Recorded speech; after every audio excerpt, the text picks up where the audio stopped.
एक शाम प्राची टीवी पर सीरियल देख रही होती है। तभी उसकी सास वहां आती है। अरे सीरियल में तो ऐसे मग्न है जैसे आज रात का खाना पड़ोसी आकर बनाएंगे। मुझे पता ही नहीं था आपने अपने बेटे की शादी पड़ोस में भी की हुई है। हैं? मतलब? मतलब इस घर में सारा काम बहू ही करती है, आप तो सिर्फ खर्राटे मारती हैं।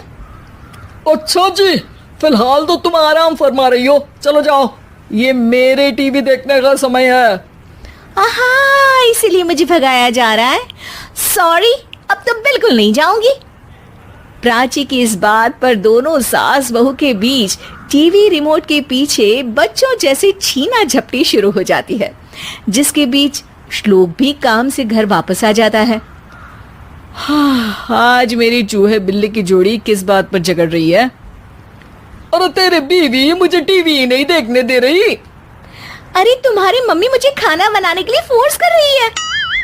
अरे वाह, ऐसे बेतुके रीजन पर तो बच्चे भी झगड़ा नहीं करते। अरे मुझे कुछ मत बोल, सब इसने ही शुरू किया है। हाँ हाँ, जैसे आप तो बहुत दूध की धूली है ना। अरे बस, दोनों चुप। प्राची जाओ, खाने की तैयारी करो। और माँ तुम छोड़ो, तुम्हें क्या बोलूं, शांति से अपना सीरियल देखो, मुझे दोबारा लड़ने की आवाज सुनाई नहीं देनी चाहिए। ऐसा बोलकर श्लोक वहां से चला जाता है, जिसके पीछे पीछे प्राची भी कुछ न कुछ बड़बड़ाते हुए रसोई में चली जाती है। हाँ हाँ, सासू जी को तो कुछ बोलेंगे ही नहीं, बस मुझ पर ही हुक्म चलता है, खाना बनाओ, जैसे मैं इनके घर में खाना बनाने के लिए आई हूँ। इसी तरह शाम बीतती है और रात को श्लोक और प्राची की सास खाना खाकर सोने चले जाते हैं, लेकिन प्राची गुस्से में कुछ खाए बिना काम में ही लगी रहती है। इस घर में किसी को घंटा फिक्र नहीं पड़ता, मैं खाऊं या भूखी रहूं। प्राची कुछ देर के लिए रसोई से बाहर जाती है और जैसे ही वापस आती है तो वहां दूध का भरा ग्लास देखकर हैरान रह जाती है। फिक्र पूरी है, बस दिखाना नहीं है। प्राची दूध पीकर सोने चली जाती है और अगली सुबह एक बार फिर सास बहू का कार्टून नेटवर्क स्टार्ट हो जाता है। ये तुमने ही किया है। अरे अजीब जबरदस्ती है, मैं बोल रही हूँ मैंने कुछ नहीं किया। दोनों ने मिलकर पूरे घर को पागल खाना बनाया हुआ है। यहाँ कोई नॉर्मल इंसान तो रह ही नहीं सकता, इसीलिए अब पड़ोसी क्या रिश्तेदार भी घर आने से कतराते हैं। और सुन बेटे, तू भी चंगा, तेरी माँ भी चंगी, तेरी बीवी भी चंगी, रिश्तेदार। हाँ जी, आपको नहीं पता क्या, गंगाधर ही शक्तिमान है, रिश्तेदार ही। हाँ हाँ, बस समझ गया।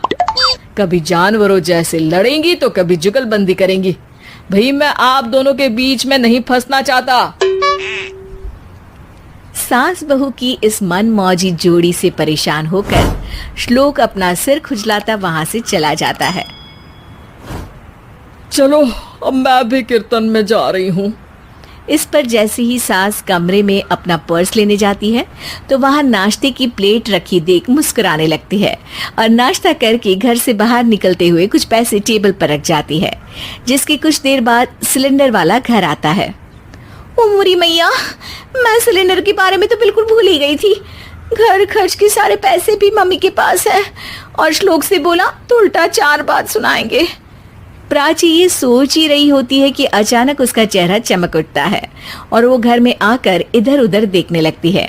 तभी उसकी नजर टेबल पर रखे पैसों पर पड़ती है, जिन्हें वो सिलेंडर वाले को दे देती है। ये सब श्लोक देख लेता है।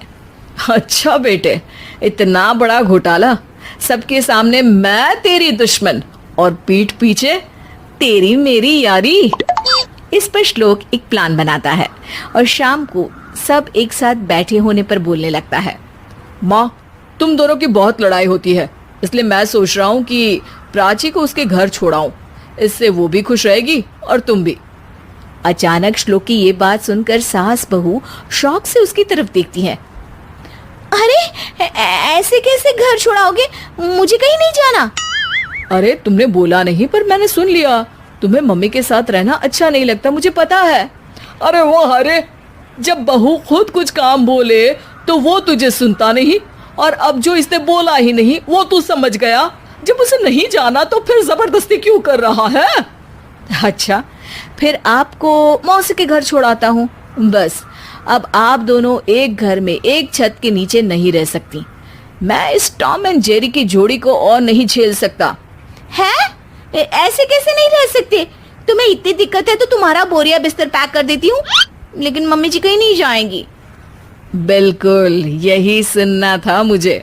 अगर दोनों में इतना ही प्यार है फिर हर वक्त ये लड़ाई का नाटक क्यों करती हो? देखा मैंने कैसे माँ किचन में दूध रखती है और तुम उनके लिए कमरे में नाश्ता रखती हो, और कैसे वो पहले ही तुम्हारी दिक्कत समझकर घर में पैसे रखकर बाहर जाती है। अरे भाई, इतना ड्रामा तो डेली सोप में भी नहीं होता जितना तुम दोनों ने इस घर में फैलाया हुआ है। तू हमें टॉम एंड जेरी बोलता है ना, तो याद कर वो दोनों भी एक दूसरे को बाहर वालों की बुरी नजर से बचाने के लिए हमेशा सबके सामने लड़ते थे, लेकिन अकेले में दिक्कत के समय मदद भी तो करते थे। बस हमारा रिश्ता भी कुछ ऐसा ही है। और वैसे भी अगर सास बहू में तू मैं नहीं होती तो दुनिया वालों को कहानियां कैसे मिलेंगी?